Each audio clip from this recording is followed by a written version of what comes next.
Breaking చూస్తున్నాం. తెలంగాణలో ఎన్నికలు దగ్గర పడుతున్న కొద్దీ ప్రచార జోరు కూడా పెరుగుతుంది. ప్రధాన పార్టీలోని రాష్ట్ర స్థాయి నేతలంతా నియోజకవర్గాలను చుట్టేస్తున్నారు.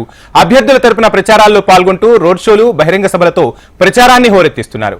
ఈ క్రమంలో ఇవాళ తెలంగాణకు జాతీయ నేతలు రానున్నారు. బీజేపీ అగ్రనేత అమిత్ షా, కాంగ్రెస్ అగ్రనేత రాహుల్ గాంధీ తమ పార్టీ అభ్యర్థుల తరపున ప్రచారాన్ని హోరెత్తించనున్నారు.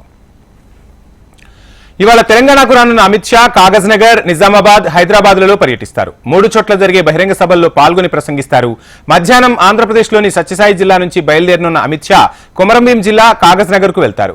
అక్కడి ఎస్పీఎం గ్రౌండ్ లో జరిగే బహిరంగ సభలో పాల్గొని అక్కడి నుంచి నిజామాబాద్ వెళ్తారు. నిజామాబాద్ లోని గిరిరాజ్ కాలేజ్ గ్రౌండ్ లో నిర్వహించే సభలో ప్రసంగిస్తారు.